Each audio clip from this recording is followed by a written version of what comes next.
Maayong adlaw kan atong tanan. This is John Gisnal Babayap. Welcome to vlog 262. Di ata karon sa Manila tungod kay session man nato, pero nadawat nato ang balita diha sa probinsya sa Bohol, labi na sa Distrito 1 nga daghang mga areas ang nabahaan. Mag-amping lang ta kapunay, labi na sa signal number 1 ta ug daghan pa kayo mga uwan nga moabot. Ato lang gihumduman nga ang mga hotline numbers naa gyud naka-save sa ato ang mga cellphones para diretso ta og tawag.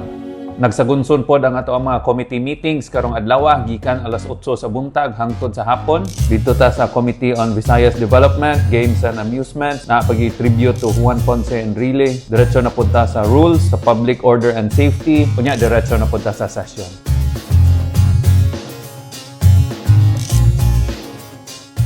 This is a new technology. I don't think there's any regulation yet. Actually, if we take a look at it, it is much safer because there will be no longer shouting, and it is also safer because Unang update nato ang pagbisita sa bag-ong Fire Marshal sa Tagbilaran City, Fire Chief June Agustin. Ug ato pong gidiscuss ang improvements sa ato ang BFP building sa Tagbilaran City. Og speaking of fire station, nimbisita po ta sa lungsod sa Maribohok kay atong gidiscuss ni Fire Chief ang bag-o nga fire station nga itukod po diha 2026 pohon. Og sumpay gihapon sa pagtabang nato sa mga fisher folks dito ta sa Barangay Kwasi para sa pagpanghatag og gamay nga tabang para sa ato ang mga fisher folks. Diretso po dadayon sa PTA meeting sa Kwasi og gidiscuss po nato dito ang bag-ong classrooms nila pohon for 2026.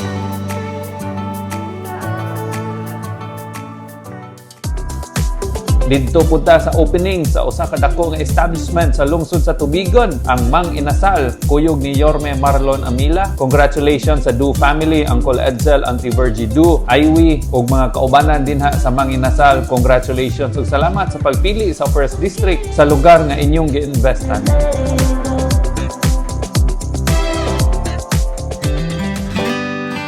Ug kuyog pod nato si Yorme Manjulim para sa Kankatak Elementary School, turnover sa ilahang mga classrooms. Salamat nato ni Sec Sani Angara, Yusek Trijiv Olaybar nga naapil gyud ang lungsod sa Corelia. Salamat kay naapil ang Villa Aurora sa duha ka classrooms nga nadawat nila. Kuyog pod ni Yorme Boy Pahang. Okay. In partnership with DTI, atong gi-launch ang Tagbilaran City Gen Trep Z. Kani mao ang atong Youth Entrepreneurship Program Business Model Presentation at the same time, graduation ceremony nila. Salamat kayo sa atong mga partners, DTI, CYDO, ug atong mga kabatan-unan sa Tagbilaran Gen Trep Z. Nag-turnover ta sa mga incentives para sa atong outstanding taekwondo athletes. Sa Tagbilaran, nay madawat nga incentives ang atong mga athletes nga ni-excel ug naghatag og dungog sa atong syudad. Suportado gyud nato ang mga SK sa Tagbilaran nga turnover tagpintal ni SK Chair Prime Ayeng sa Barangay Dao. Nibisita sa ato opisina ang Visayas Equipped Powerlifting Champions ug ato pong gitunol ang ilahang incentive.